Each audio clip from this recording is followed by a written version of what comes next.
bien, vamos entonces a entrar en materia. ¿Y de qué venimos hablando? ¿Cuáles son los propósitos?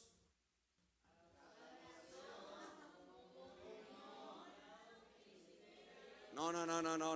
Adoración, comunión, discipulado, ministerio y evangelismo. Sí, hace 8 días el pastor nos mencionaba nuevamente los 5 propósitos, dando o colocándolos como la base fundamental de la vida cristiana. Sí, todos hemos sido llamados a adorar al Señor, a vivir en comunión, a ser discipulados y a ser discípulos, a desarrollar ministerio, y en el desarrollo del ministerio la expansión del evangelio, que es el cumplimiento de la gran comisión. O sea que los 5 propósitos son la base fundamental y continua de la vida cristiana. Ahora estamos tocando el propósito de la comunión. Ya hemos venido hablando desde el origen de la comunión, desde la Trinidad, y hoy quiero que toquemos el segundo mandamiento más importante. ¿Cuál es el segundo mandamiento más importante, esencial? Amarás a tu prójimo como a ti mismo. Así que acompáñeme por favor a Mateo capítulo 22, versículo 37 al 40. Vamos a hacer la lectura de la escritura. Vamos a hacerlo juntos. En las pantallas va a aparecer la palabra. ¿Sí? ¿Estamos ahí? ¿Sí? Creo que no, 37. Exactamente. Muy bien. 37. Entonces Jesús le dijo, ya vamos a ver el contexto de a quién le está hablando Jesús, pero dice: amarás al Señor tu Dios con todo tu corazón, con toda tu alma y con toda tu mente. Versículo 38. Este es el primero y grande mandamiento. Ahora mira el versículo 39. Y el segundo es semejante, ¿sí? Amarás a tu prójimo como a ti mismo. Versículo 40. De estos 2 mandamientos dependen toda la ley y los profetas. La ley comprende 613 mandamientos y todo el resto o el compilado de lo que hablaron los profetas.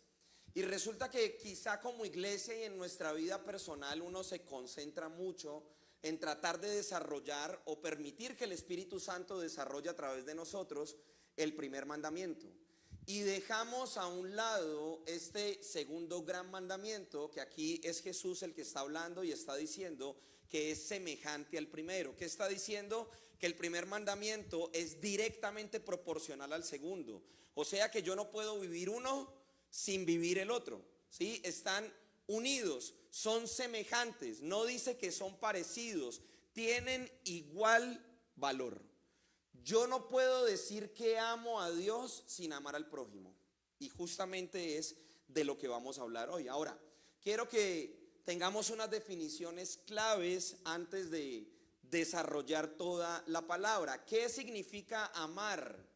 ¿O cuál es el verbo que utiliza aquí Jesús en amar? Entonces en hebreo el amor es ahab y en griego es ágape, ¿sí?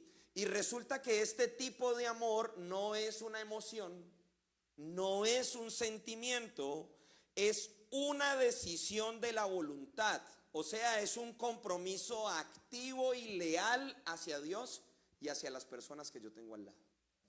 Por eso es que el Señor no lo deja a merced del corazón, porque Jeremías dijo en el capítulo 13 que engañoso y perverso es el corazón del ser humano, ¿quién lo conocerá? Si hubiera dejado estos 2 mandamientos a merced del corazón, entonces podríamos decir lo que en el mundo dicen: es que yo no siento amarlo.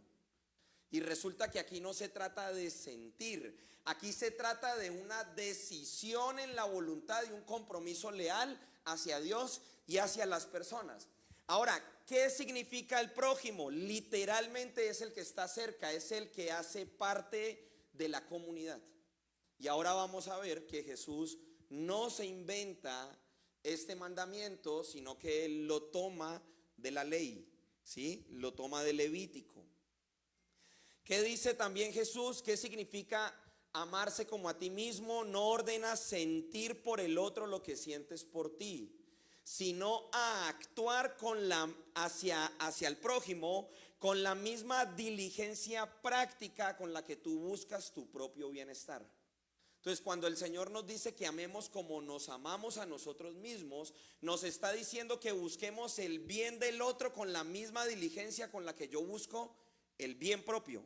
Ahora, este mandamiento nace en el Antiguo Testamento. Acompáñenme por favor a Levítico capítulo 19, versículo 18. Antes de que Jesús lo nombrara, diera la respuesta, ya el Padre lo había ordenado en Levítico. Levítico capítulo 19, versículo 18. Mire lo que dice la Escritura: no te vengarás ni guardarás rencor a los hijos de tu pueblo. Y mire lo que dice: sino que amarás a tu prójimo como a ti mismo. Y el contexto de todo Levítico 19 está en la revelación de la santidad de Dios. Dios en todo el capítulo 19 de Levítico le dice al pueblo: sean santos porque yo soy santo. La expresión en el Antiguo Testamento del amor al prójimo era la expresión de la santidad social a través del pueblo. Era una expresión de la santidad social. O sea que el Señor le estaba diciendo a las personas: cada vez que ustedes aman al prójimo, cada vez que ustedes no le guardan rencor, no son egoístas, lean el capítulo 19, porque hay todas unas instrucciones para el prójimo. Cada vez que ustedes se comportan de esta manera, entonces ustedes están expresando mi santidad. Por supuesto, como el pueblo todavía estaba en la naturaleza caída, no podía vivirlo. Esto solamente estaba expresando o mostrando una sombra para la manifestación de Cristo y para lo que nosotros ahora sí podemos vivir, ¿sí? Porque en nosotros ahora habita el Espíritu Santo. Por nuestra propia fuerza no podemos producirlo, pero cuando nosotros rendimos nuestra vida a Él, ahora Él produce un amor que es lo que vamos a desarrollar. Ahora, el contexto inmediato de Levítico 19 nos habla de honestidad comercial, nos habla del trato justo al jornalero, nos habla del amor a la persona que está necesitada. Todo el capítulo 19 está enfocado en el prójimo, y el Señor le da una instrucción al pueblo de Israel de amar a las personas como se aman a sí mismos. Y ustedes fíjense que termina diciendo: yo Jehová. Sí, en el original dice: yo Jehová lo he ordenado. Hay un sello divino de autoridad ante este mandato. O sea que el Señor para el pueblo no lo deja opcional. Para el mundo es opcional. Mis hermanos, para el mundo el prójimo es una amenaza. Y de hecho todo el sistema está configurado para ser competitivo. Les coloco un ejemplo. Hoy, domingo, las personas que se van a graduar están presentando el ICFES. De hecho, Sari no está aquí porque está presentando el ICFES, ¿sí? Hay que orar por ella para que el Señor le dé sabiduría. Pero si ustedes ven, solo para colocarlo como ejemplo, este sistema de calificación está fundamentado en la competitividad. ¿Quién es competente para sacar un puntaje alto y poder ingresar a una universidad? ¿Sí? Entonces eso me lleva a ver a las demás personas no como una promesa, sino como una competencia. Y la competencia lo único que genera es egoísmo, autosuficiencia, orgullo y desarrollo personal. En el diseño del Señor eso no cabe. Porque el Señor le está diciendo al pueblo y le está dando unas instrucciones muy específicas aquí en el Antiguo Testamento. Les está diciendo: no abusen, no presten, mucho ojo con quitarle a sus hermanos, traten a los demás como ustedes quieren ser tratados. Literalmente de eso trata todo este capítulo. Incluso al extranjero lo involucra. Mire lo que dice el versículo 34, ahí en el mismo versículo, en Levítico 19. Como a un natural de vosotros, o sea, como a un judío, como a un israelita, tendréis al extranjero que more entre vosotros, y lo amarás como a ti mismo, porque extranjero fuisteis en la tierra de Egipto, yo Jehová vuestro Dios. Entonces el Señor en el Antiguo Testamento no es nacionalista, No es patriótico en donde solamente se cierra al pueblo de Israel, sino que desde ya tiene en cuenta la gran comisión. O sea, está diciendo, entre ustedes van a habitar extranjeros y no pueden tratarlos de otra forma. Tienen que tratarlos y amarlos como se aman a sí mismos. Ahora, Jesús confirma este mandamiento de Levítico y lo eleva, ¿sí? Lo hace inseparable al amor de Dios. Lejos de reemplazar o suavizar el mandamiento de amar al prójimo como a sí mismo, Jesús lo toma, Jesús lo confirma y Jesús lo coloca al mismo nivel de amar a Dios. De hecho, cuando Jesús dice, cuando esta persona viene y le pregunta a Jesús, Señor, ¿cuál es el gran mandamiento? Jesús dice que se resumen en dos mandamientos: y amarás al Señor tu Dios con todo tu corazón, con toda tu alma y con toda tu mente. ¿De dónde lo toma? Del Shema. De Deuteronomio capítulo 6, versículo 5. Acompáñeme. Deuteronomio capítulo 6, versículo 5. Mire lo que dice la escritura. Y amarás a Jehová tu Dios de todo tu corazón, de toda tu alma y con todas tus fuerzas. O sea que el Señor toma Deuteronomio capítulo 6 versículo 5, toma Levítico capítulo 19 versículo 34 y dice: en estos dos mandamientos se resume toda la ley. Y como hoy estamos enfocados en el segundo, entonces quiero mostrarles que Jesús le da la misma prioridad que a amar a Dios y amar al prójimo. Es semejante. Yo no puedo amar al Señor y estar aislado del prójimo. Por eso la vida cristiana, mis hermanos, no se puede vivir aislado de la iglesia, aislado del cuerpo, no se puede. ¿Sí? Si ustedes ven en Hechos del Espíritu Santo, había una mega iglesia en Jerusalén, pero cuando viene la persecución, la iglesia es dispersada, pero sigue viviendo en comunidad. O sea, la presión, ¿sí?, desaglomeró, desunió, ¿sí?, esta mega iglesia en Jerusalén, pero la iglesia, como ya tenía aquí en la mente la gran comisión, a donde llegaba hacía comunidad. Porque el Señor desde un principio no diseñó seres humanos para la individualidad, sino que los diseñó para vivir en comunidad. Ustedes ven que dice Adán: no es bueno que esté solo, le voy a hacer ayuda idónea. Entonces Jesús cita el Shema y dice que el segundo mandamiento es semejante, no es parecido. Está diciendo que el segundo mandamiento tiene la misma naturaleza y el mismo peso que el primer mandamiento. Y ahora Marcos, o el autor del Evangelio de Marcos, lo eleva, le da más centralidad. Mira lo que dice Marcos capítulo 12, versículo 31. Dice Marcos que no hay otro mandamiento mayor que estos. Marcos capítulo 12, versículo 31. Y el segundo mandamiento es semejante: amarás a tu prójimo como a ti mismo. No hay otro mandamiento mayor que estos. Ahora, conocer la doctrina no basta, mis hermanos. Y ayer le decía a los jóvenes que ser expuestos a la luz no transforma. La luz expone lo que hay en el corazón. Yo puedo estar expuesto a la luz de la palabra, la luz me puede mostrar lo que hay en mi corazón y yo tomar la decisión de seguir comportándome o seguir replicando la misma conducta. Ustedes ven en el mensaje a las 7 iglesias del Apocalipsis que el Señor revela la condición de las iglesias. A cada una le dice la condición, o sea, los expone a la luz. Pero si estas iglesias no toman en cuenta lo que el Señor les dice, el llamado al arrepentimiento, iban a seguir replicando la misma conducta.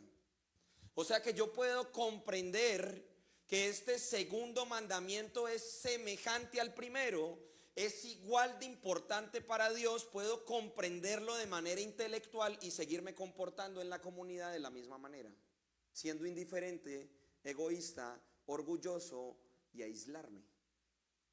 La luz revela una condición, pero hay que tomar una decisión. Mire lo que dice Lucas capítulo 10, versículo 28. Acompáñenme. Lucas capítulo 10, versículo 28. Y le dijo: bien has respondido, haz esto y vivirás. O sea, el Señor le está diciendo que hay que tomar decisiones. Yo puedo decir muchas cosas con mis palabras, pero si no hay un cambio de conducta, se queda solamente en palabras. Se queda solamente ahí. Ayer con los jóvenes tratamos un tema similar y les colocaba varios ejemplos. Ejemplo, el esposo que maltrata a la esposa. La maltrata quizá de manera verbal, emocional o física, cualquiera de las tres. Después ese esposo va y pide perdón y le dice a la esposa, no lo vuelvo a hacer.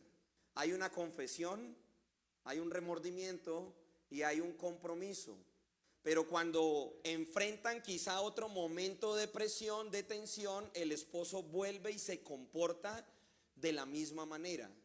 Entonces puede que haya una confesión, puede que haya un compromiso, pero si no hay un cambio de conducta, si no hay una decisión, no pasa nada. Por eso cuando a mí me dicen es que yo estoy en el proceso, pero no hay decisiones, entonces no hay proceso. Hay estancamiento. Y hay una persona que es consciente de una conducta y conscientemente quiere permanecer en esa conducta. No hay arrepentimiento. Proceso sin decisiones no sirve, no es proceso, es estancamiento. Ahora Jesús redefine quién es el prójimo. Porque claro, aquí el Señor está diciendo amarás a tu prójimo como te amas a ti mismo. Ahora, ¿quién es el prójimo? Quiero mostrárselos justamente aquí. Mire lo que dice Lucas capítulo 10. Quiero que leamos desde el versículo 25. Lucas capítulo 10, 25. Mire lo que dice. Aquí está el contexto del por qué el Señor Jesús resume la ley. Dice, y he aquí un intérprete de la ley se levantó y dijo para probarle, maestro, ¿haciendo qué cosa heredaré la vida eterna? Versículo 26. Él le dijo, ¿qué está escrito en la ley? ¿Cómo lees? Versículo 27. Aquel respondiendo dijo, amarás al Señor tu Dios con todo tu corazón y con toda tu alma y con todas tus fuerzas y con toda tu mente y a tu prójimo como a ti mismo. Versículo 28. Y le dijo, bien has respondido, haz esto y vivirás. Ahora mire lo que dice el versículo 29. Nuevamente el intérprete de la ley, queriendo justificarse. ¿Qué quería justificar? El religioso le coloca límite a quien quiere amar. Una persona religiosa coloca límites. Aquí quería justificarse. Él mismo quería saber quién es el prójimo. Claro, el Señor ya sabía para dónde iba la conversación. Pero esto demuestra que nosotros quizá estamos en la misma posición del intérprete de la ley, queriendo colocarle excusas o límites al Señor sobre a quién debemos amar. ¿Quién es merecedor de nuestro amor? ¿Sí? Y cada vez que yo me encuentro en esa posición, el Señor me recuerda que yo soy un vil pecador y que estoy parado aquí por misericordia. Y que vivo por misericordia. Y que Él me ama independientemente de lo que yo haga. Y que Él me sostiene solamente por su misericordia porque soy un pecador. Y eso me aterriza a mí a no comportarme de manera egoísta. Amén. Entonces sigamos leyendo. Dice, pero él queriendo justificarse a sí mismo dijo a Jesús, ¿y quién es mi prójimo? Ahora mira el versículo 30.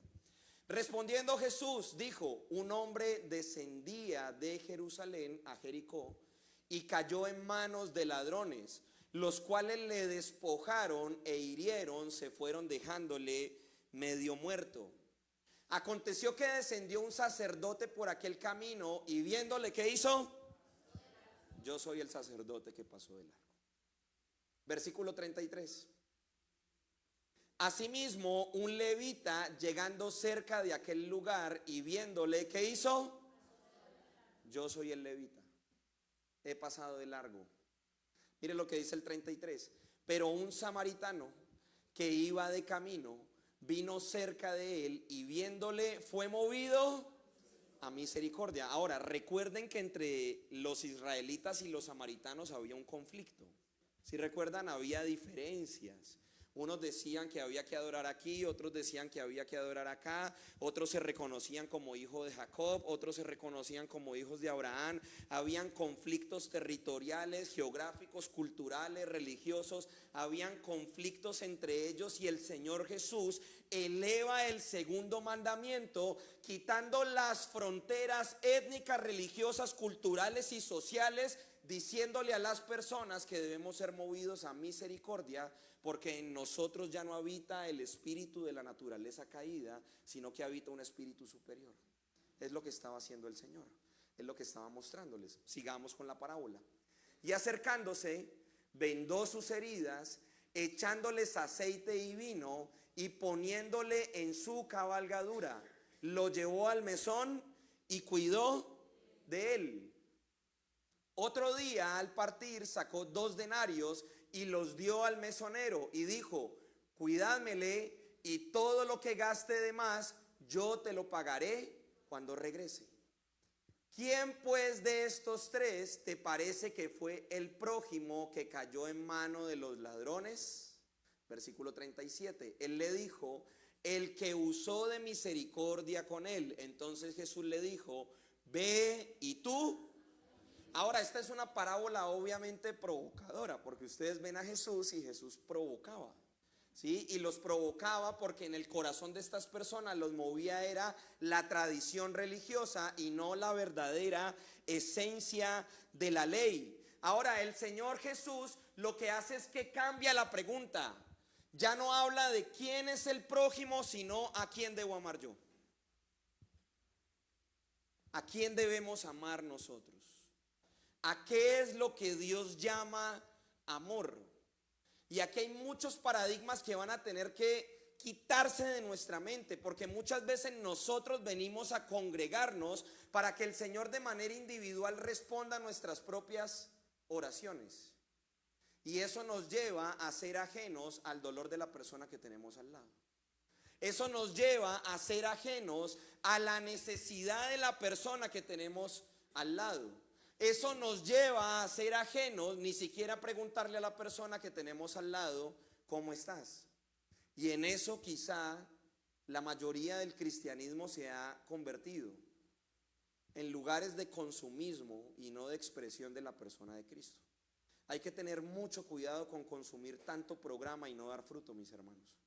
Yo puedo sentarme, escuchar, consumir, pero de todo lo que yo escucho se me exige una evidencia. Jesús dijo que por nuestros frutos íbamos a ser conocidos. O sea, yo estoy expuesto a la luz, estoy expuesto a la palabra, estoy expuesto al diseño de Dios, y esto debe provocar internamente que yo tome decisiones de acuerdo a lo que el Señor quiere, mis hermanos. Y esas decisiones inevitablemente van a producir un fruto.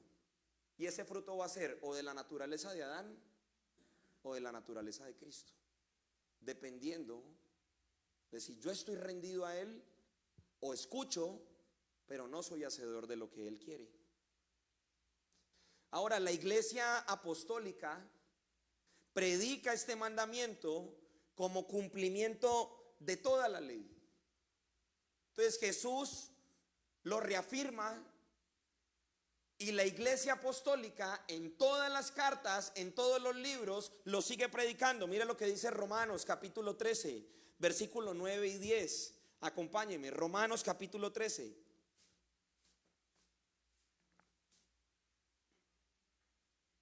Romanos 13, versículo 9 y 10. Dice: porque no adulterarás, no matarás, no hurtarás, no dirás falso testimonio, no codiciarás, y cualquier otro mandamiento en esta sentencia se resume: amarás a tu prójimo como a ti mismo. El amor no hace mal al prójimo, así que el cumplimiento de la ley es el amor. Ahora, ustedes ven que Pablo solamente está mencionando conductas horizontales. No adulterarás, no matarás, no hurtarás, no dirás falso testimonio, no codiciarás. Cualquier otro mandamiento horizontal queda resumido en el amar al prójimo como a nosotros mismos. Esta no es una lista externa para memorizar, mis hermanos, es una brújula interna. Si el amor de Jesús está gobernando nuestros corazones, la ley se cumple. No por nuestro esfuerzo, es por su gobierno en nosotros. Él nos lleva al cumplimiento de él. Si su naturaleza me está dominando, hay una consecuencia natural, la expresión de su persona. Nada más. O sea que yo no me esfuerzo por amar en mi propia fuerza. Si mi corazón está gobernado por lo que Él desea, naturalmente voy a producir el fruto del amor. O sea que no voy a ver al prójimo, a la persona que tengo a mi lado, como una competencia. Lo voy a ver bajo la mirada del Señor, y el Señor nos mira a nosotros como promesas, como hijos, como personas a las cuales Él amó y se entregó a sí mismo. Entonces, ¿por qué existe competencia al interior de él? ¿Por qué permitimos los grupos, por ejemplo? ¿Qué nos da el derecho a nosotros de amar, de hablar por fuera del templo de otra persona? ¿Qué derecho tenemos? Porque claro, aquí yo puedo comportarme de muchas formas. Pero todo este año le he venido diciendo a los jóvenes que aquí solamente se vive un 2% de la vida cristiana. La vida cristiana realmente se vive por fuera del templo. Allá se vive la vida cristiana. Porque claro, aquí tenemos todas las ayudas posibles. Tenemos las pantallas que nos permiten abrir la escritura. Tenemos un equipo de alabanza que nos dice cuándo levantar las manos, cuándo cantar, cuándo orar. Estamos estudiando la palabra, pero la vida cristiana se vive afuera, donde no nos conocen. ¿De qué forma nosotros nos referimos a las personas que tenemos alrededor? ¿De qué forma nosotros o acercamos o rechazamos con nuestras propias palabras? Y Pablo lo dice de una forma más complicada. Me identifico. Acompáñame a Filipenses capítulo 3, versículo 2. Mire lo que dice Pablo. Filipenses capítulo 3, versículo 2. Guardados de los perros, guardados de los malos obreros, guardados de los mutiladores. ¿Qué es un mutilador del cuerpo? Una persona que no cuida la comunión al interior de la iglesia. Ese es un mutilador del cuerpo. Yo no tengo ningún derecho de hablar mal de un hermano, ni uno solo. En el momento en que yo tomo la decisión de hacerlo, en cualquier grupo me convierto en un mutilador del cuerpo, porque estaría hablando de Cristo mismo. Y eso ocurre. Yo no sé si ocurre aquí, ojalá que no. ¿Sí? Pero ocurre, mis hermanos. Entonces nos concentramos en decirle a Dios que lo amamos, en decirle a Dios que queremos entregar nuestra vida a Él, pero descuidamos el segundo mandamiento, que es semejante, que es amar a las personas sin excepción, como a nosotros mismos, sin ninguna excepción. Ahora, Jesús nos da este contexto años atrás, 2 años atrás de la crucifixión. Una semana antes de la crucifixión, Jesús lo eleva mucho más. Mire lo que dice Juan capítulo 13, versículo 34 y 35. Jesús acaba de lavar los pies de sus discípulos, un acto de esclavos, y horas antes de su arresto y de su crucifixión, dice lo siguiente: un mandamiento nuevo les doy, que os améis unos a otros, así como yo. Miren, versículos anteriores, capítulos anteriores, el Señor dice: amen a su prójimo como se aman a sí mismos. Pero antes de ir a la cruz, el Señor les está diciendo: ojo, porque esa ya no es la medida, ese ya no es el estándar. Ahora el estándar es que se amen como yo los he amado. ¿Cómo nos amó el Señor, mis hermanos? Con un amor sacrificial, con un amor que lo entrega todo. Pero miren, me encanta lo que sigue diciendo: como yo los he amado, que también os améis los unos a los otros. Versículo 35, y aquí viene lo que me rompió. En esto conocerán que ustedes son. ¿En qué me conocen a mí que soy discípulo de Dios? ¿En que sé Biblia? ¿En que me he visto bien para ir para congregarme? en que soy puntualito en congregarme en los programas de la iglesia? ¿Cuál es la evidencia de un hijo de Dios que es discípulo de Jesús? Que ama a las personas, no como se ama a sí mismo, sino como Cristo nos amó. ¿Cuál es la novedad aquí? Que ahora el Señor ya no dice ámense como ustedes mismos, sino que ahora le dice a sus discípulos: ya me van a arrestar, ya me van a latigar y ya voy a ir a la cruz, voy a sufrir y a cargar el peso que ninguno de ustedes puede ni la humanidad puede. Ahora les voy a dar un nuevo mandamiento: ámense como yo los estoy amando. Ahora, antes de la crucifixión, ¿qué había hecho el Señor? Les había lavado los pies. Eso había hecho. Y en ese tiempo, quien hacía eso eran los esclavos.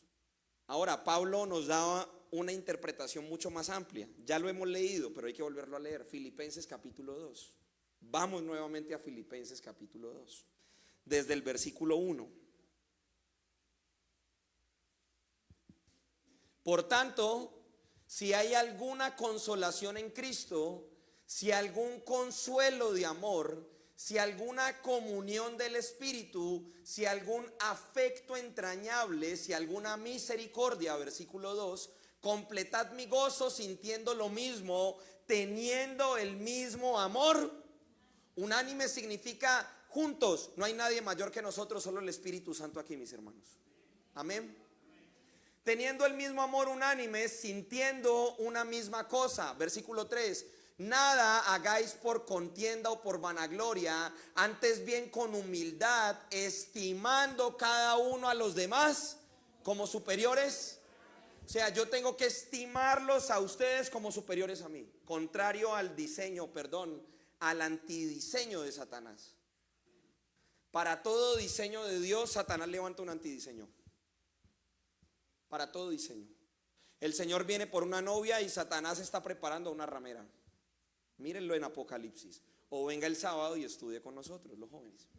Nada hagáis por contienda o por vanagloria, antes bien con humildad, estimando cada uno a los demás como superiores a él mismo. Versículo 4. No mirando cada uno por lo suyo propio, sino cada cual también por lo de los otros. Versículo 5. Haya pues, y me encanta esto, en vosotros el mismo sentir que hubo también en Cristo Jesús. Versículo 6. El cual, siendo en forma de Dios, no estimó el ser igual a Dios como a cosa a que aferrarse, sino que se despojó a sí mismo, tomando forma de siervo, hecho semejante. ¿Qué tengo que hacer yo? Despojarme de mi forma. Mis hermanos, si yo estoy crucificado no tengo derecho. ¿Por qué me comporto como si tuviera derechos? ¿Por qué nos comportamos como si tuviéramos derechos? Si estoy crucificado juntamente con Él, no tengo derechos. Lo perdí todo. Perdí mi voluntad, sueños, anhelos, deseos, para que ahora Él viva a través de mí lo que Él quiere. El problema es que en nosotros, de manera consciente o inconsciente, quizás se manifiesta una resistencia pasiva a lo que Dios quiere hacer en nosotros, o una resistencia activa, sabiendo hacer lo bueno, no lo hacemos y nos es contado como pecado. Ahora, esto es imposible en nuestro propio esfuerzo, que es lo mismo que el Señor por medio de Pablo le dice a los esposos: esposos, amen a sus esposas así como Cristo. Pero es que es muy duro, ¿cierto? Es muy duro. En nuestra propia humanidad, todo lo que les he venido diciendo, todo el recorrido que venimos haciendo desde el Antiguo Testamento hasta ahora, en nuestra propia humanidad es muy duro producirlo. No podemos reproducir esto, ¿sí? Por eso es que ahora lo cantábamos: solamente yo en Él, ¿sí? Y Él en mí. El nuevo pacto Él va a producir este amor. Amén. Pero eso requiere que usted y yo estemos crucificados, porque no puede actuar donde hay una voluntad activa. Si su voluntad sigue activa, el Señor no puede actuar. Por eso la solución que el Padre dio, ¿cuál fue? Una cruz. La provisión que el Señor le dio a la iglesia fue una cruz. Y el evangelio nos fue dado para aniquilar la antigua naturaleza. La antigua naturaleza lo único que produce es muerte, nada más, no produce nada más. Y con lo único que yo aporté a la salvación es con mi pecado, no aporté nada más. Es lo único que yo aporté y es lo único que usted aportó.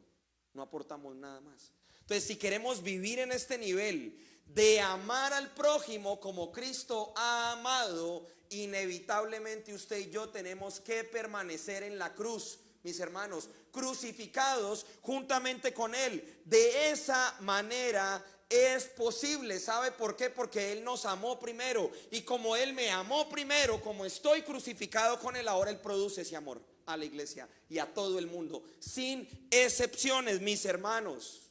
Ahora aquí viene un problema, porque yo puedo conocer la doctrina, puedo asistir a los programas, incluso puedo estar sirviendo y aún así no haber conocido a Dios.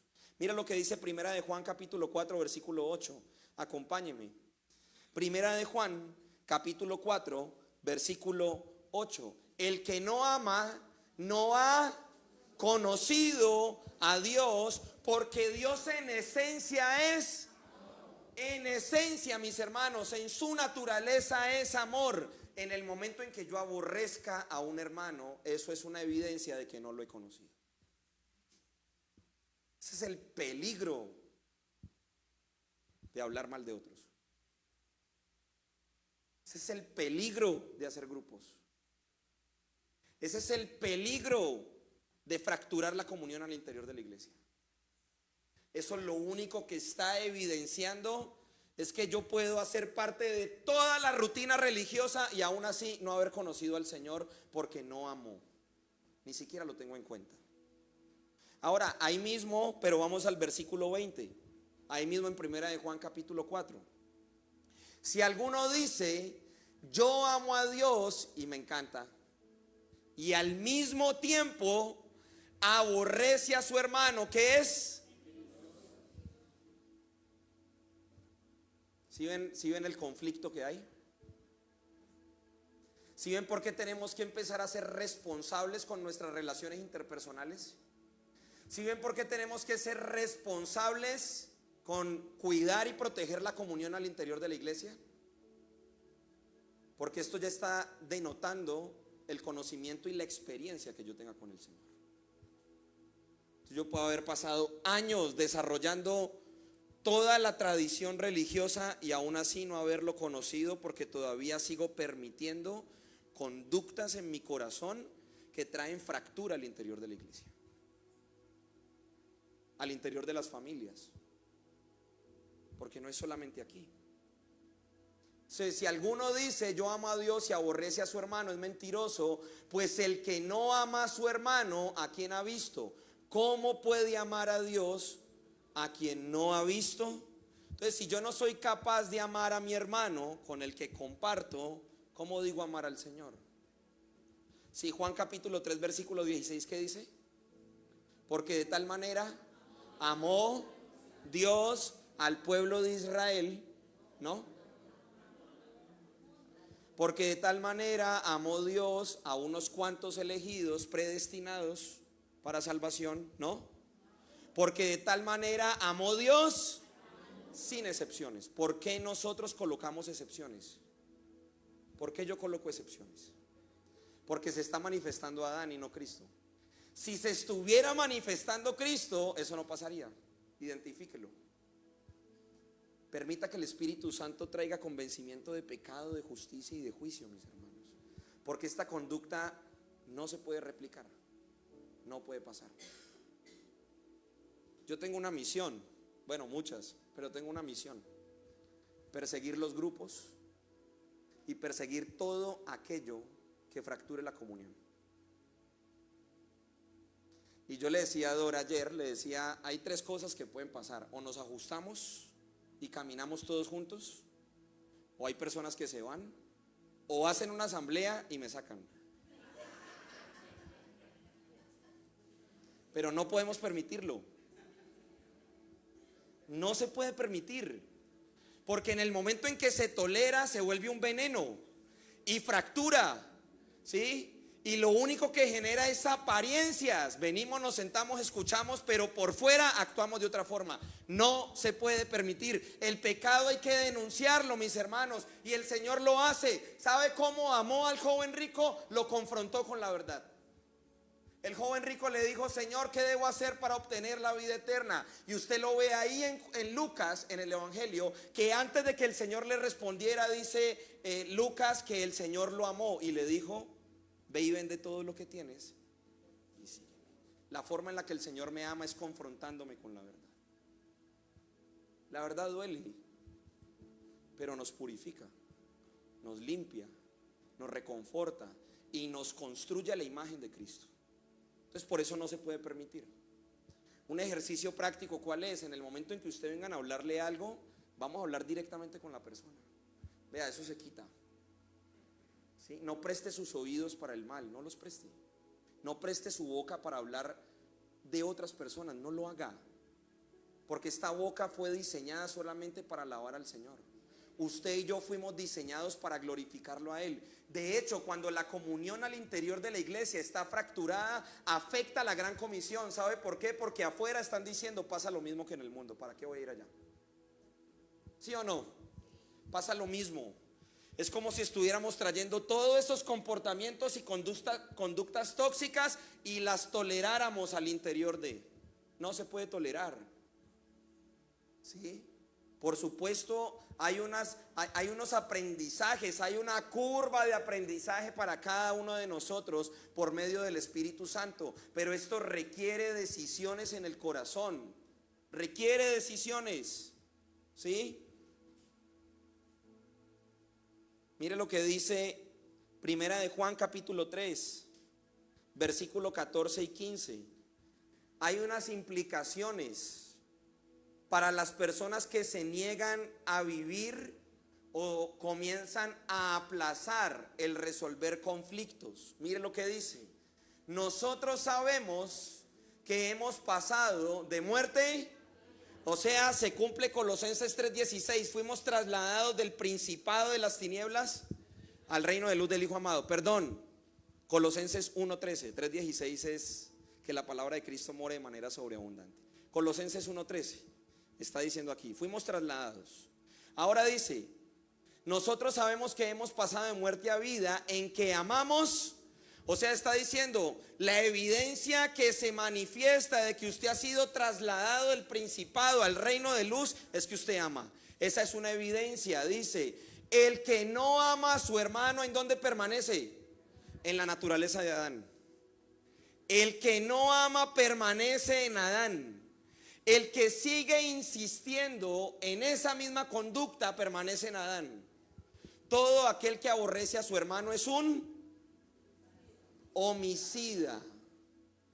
Y sabéis que ningún homicida tiene vida eterna permanente con él.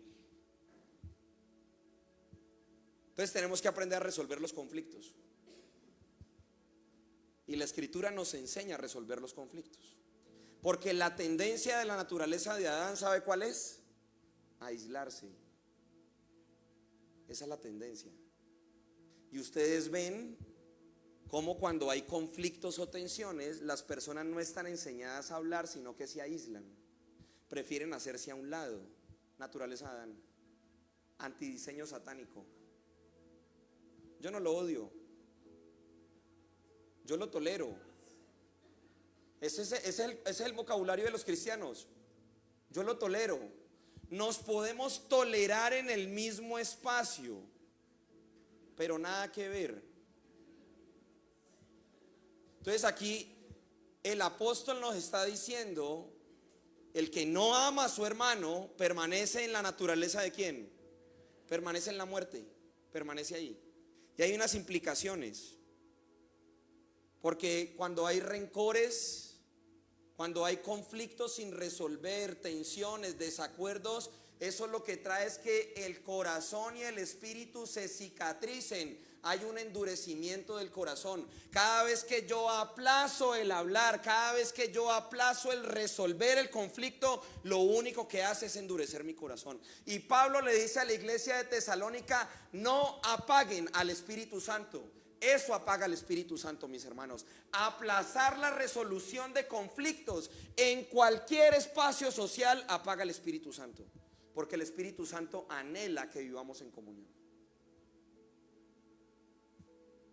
Entonces quizá el estancamiento que muchos están viviendo y que dicen: el Señor no me ha respondido. Hoy el Señor le está diciendo: estás estancado o estancada por tus propias decisiones, porque estás aplazando el resolver conflictos, porque tienes asuntos pendientes en el corazón. Y hay personas que ministran así. Hay personas que ministran de esa forma en cualquiera de los escenarios ministeriales. No solamente ministramos aquí, hay otras plataformas de ministrar y ministran en esa condición.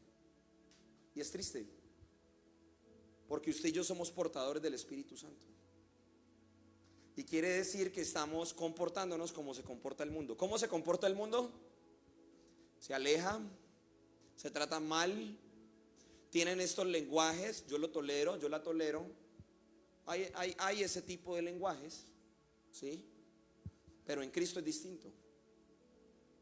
Ahora, el que sabe hacer lo bueno y no lo hace, eso dice Santiago capítulo 4 versículo 17. Por eso es que el llamado es al arrepentimiento.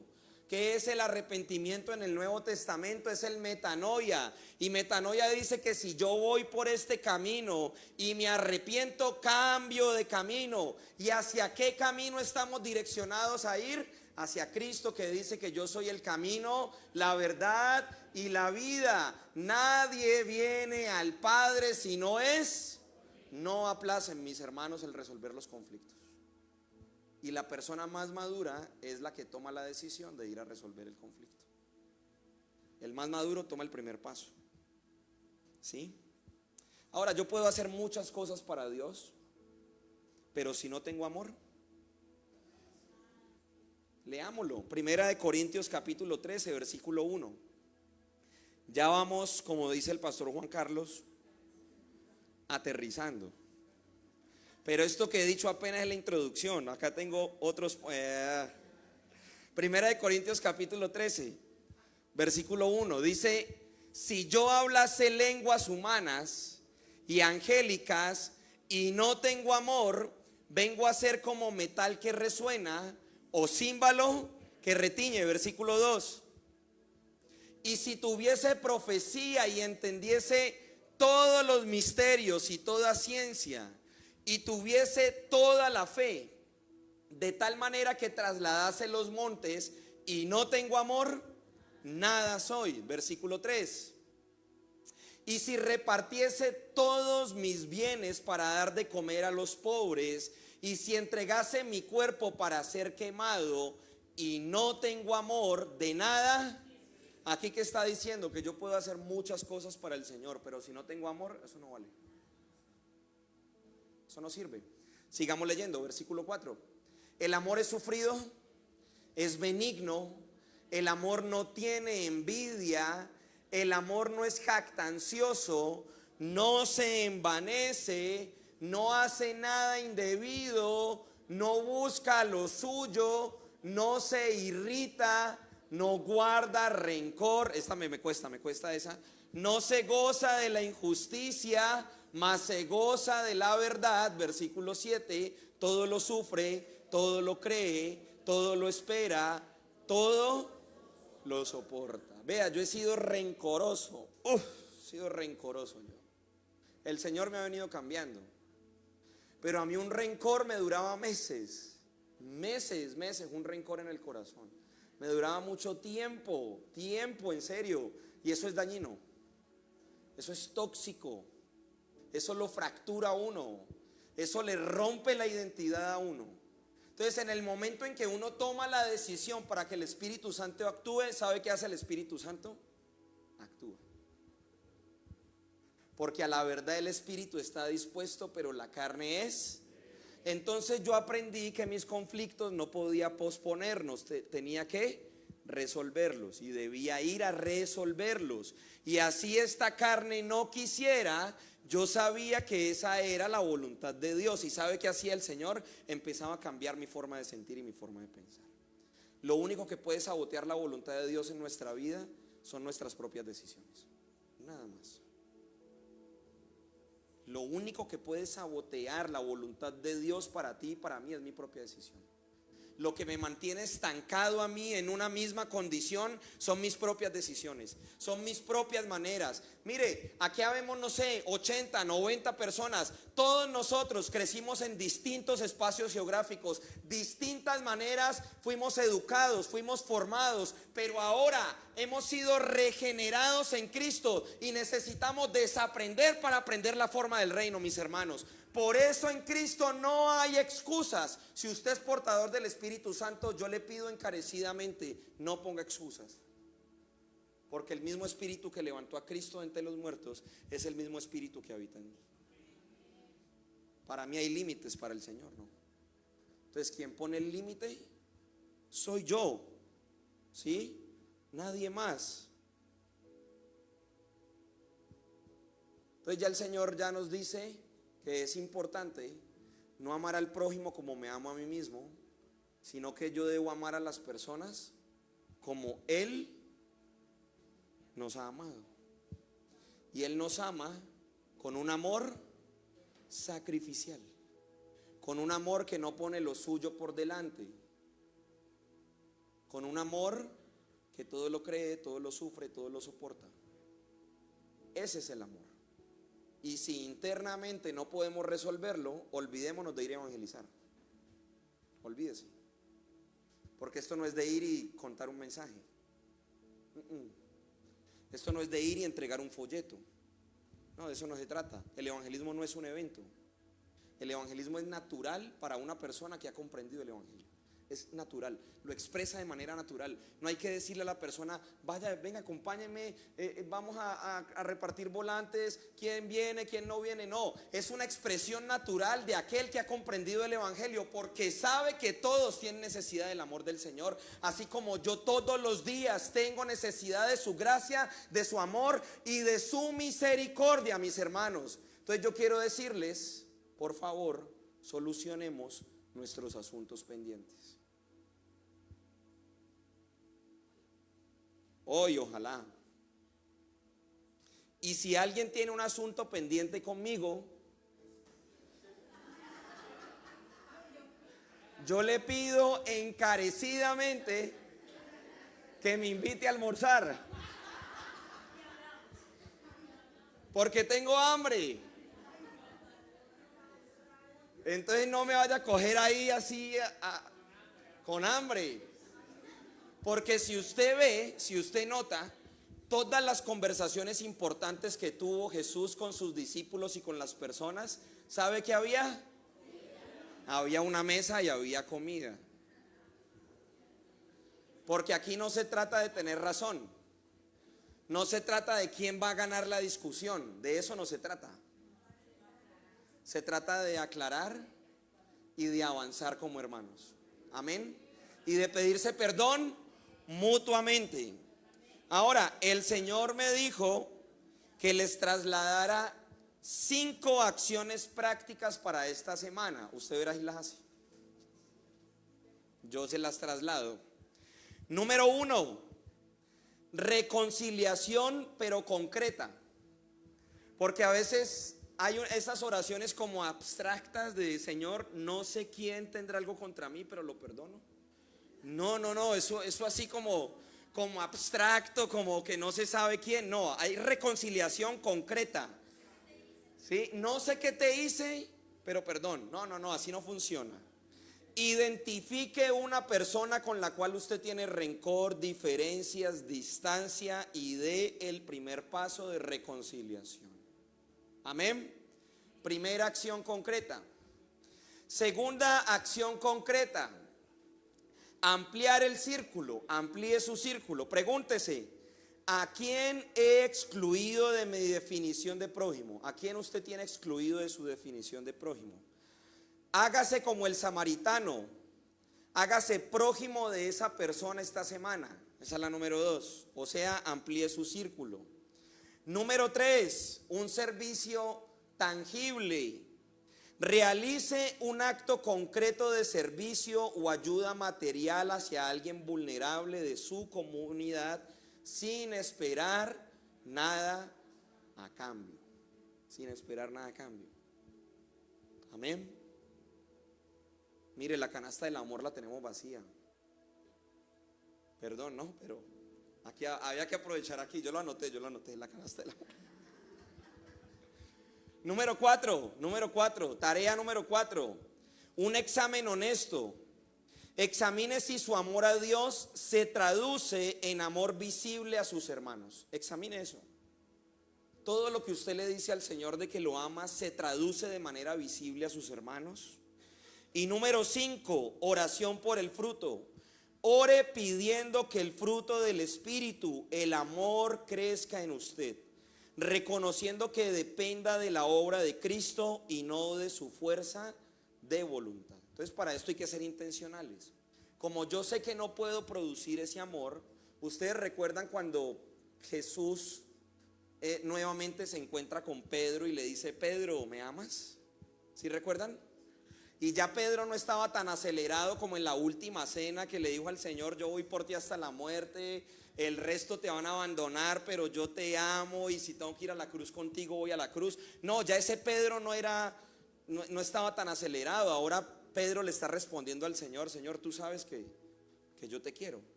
O sea, tú sabes que el amor que me estás pidiendo soy incapaz de producirlo. Entonces Pedro reconoció eso. Este amor y todo lo que hemos venido hablando, somos incapaces en nuestra propia fuerza de producirlo. Pero hay que ser intencionales en pedirle al Espíritu Santo que Él lo produzca a través de nosotros, ¿sí? Y si esta es mi falencia, yo voy a orar por esto de manera intencional. Entonces, ¿cuál es la primera tarea? Uy, ¿qué pasó? No.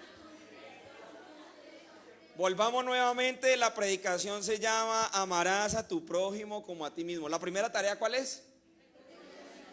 Reconciliación concreta, ¿sí? Ya usted sabe en su corazón, ya el Espíritu Santo seguramente ya puso a alguien en su corazón. Número 2, ¿cuál es? Ampliar el círculo. Número 3, servicio tangible. Número 4, un examen honesto. Sean honestos con el Señor. El Salmo 51 versículo 6 dice: yo sé que tú amas la verdad en el secreto y en lo íntimo me haces comprender tu sabiduría. Dios ama que usted y yo le digamos la verdad. Por más vergüenza que nos dé, Dios ama que yo le diga la verdad. Número 4, examen honesto. Y número 5, oración por fruto. Amén, póngase en pie, vamos a orar. Amén. Sí, pero en esta oportunidad vamos a orar de manera distinta. Bueno, ya hemos venido orando de esa forma. Busque una persona por la cual orar. Júntese con alguien distinto, ¿no? Júntese con alguien diferente. Y si usted no se conoce, pues preséntese, diga: mi nombre es tal, mucho gusto, me alegra verle.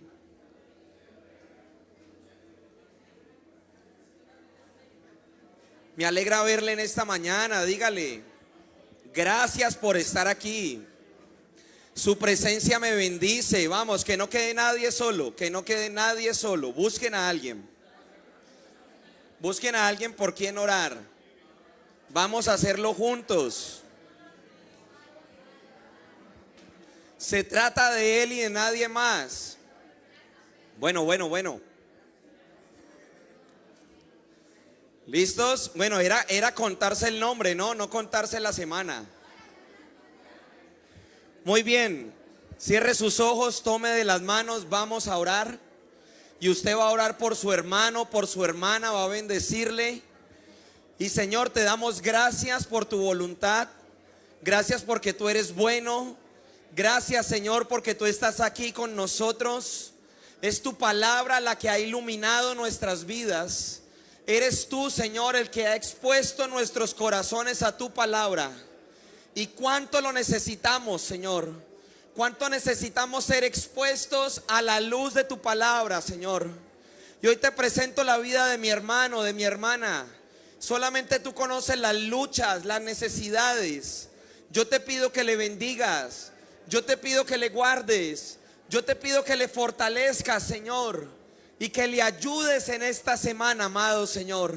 Te entrego la vida de mi hermano, de mi hermana, Señor, y yo le bendigo en el nombre de Jesús. Y te doy gracias porque me has permitido conocerlo, conocerla, Señor. Y te pido, amado Rey, que podamos avanzar en la madurez de Cristo, Señor. Gracias por su vida. Gracias por esta iglesia. Ahora acompáñenme juntos y oremos por la iglesia Taller de Vida. Bendigan esta iglesia, que su boca bendiga esta iglesia. Señor, bendecimos Taller de Vida y todo lo que tú has venido haciendo durante años, amado Rey. Bendice las familias de Taller de Vida. Bendice los corazones. Bendice tu iglesia, Señor. Enséñanos a ser familia. Enséñanos a amarnos los unos a los otros. Enséñanos a cuidarnos, Señor. Te damos gracias. Te bendecimos. Te adoramos. Te glorificamos, Señor. Esta iglesia te pertenece y con ella nuestras familias, Señor. Nos sujetamos al gobierno de Cristo. Nos sujetamos a la palabra de Cristo. Y nos sujetamos a la voluntad de Cristo. Señor, gracias por este mes de julio que termina. Gracias porque nos acompañaste durante todo este mes. Gracias porque en las buenas y en las situaciones, Señor, que tuvimos que enfrentar, reconocemos que tú estuviste y sigues estando con nosotros, Señor. Y ahora entregamos el mes de agosto. Entregamos este nuevo mes, Señor, y pedimos tu compañía, tu amor inagotable y tu palabra. Y permítame, mis hermanos, orar con la bendición sacerdotal. Jehová Dios te bendiga. Jehová Dios te guarde.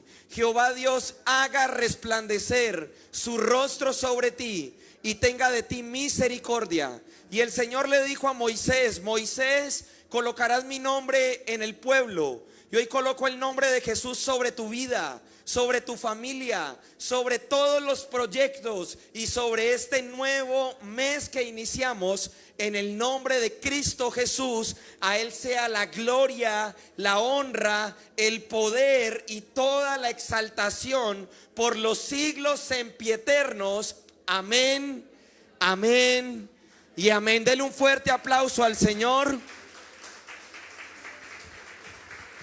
Y que el Señor me les bendiga, que el Señor les guarde. Recuerden que iniciamos esta semana con toda la escuela de formación integral. Y no salga de este lugar sin dar un abrazo, sin dar una bienvenida y sin invitar para dentro de 8 días. Bueno, un abracito. Dios les guarde.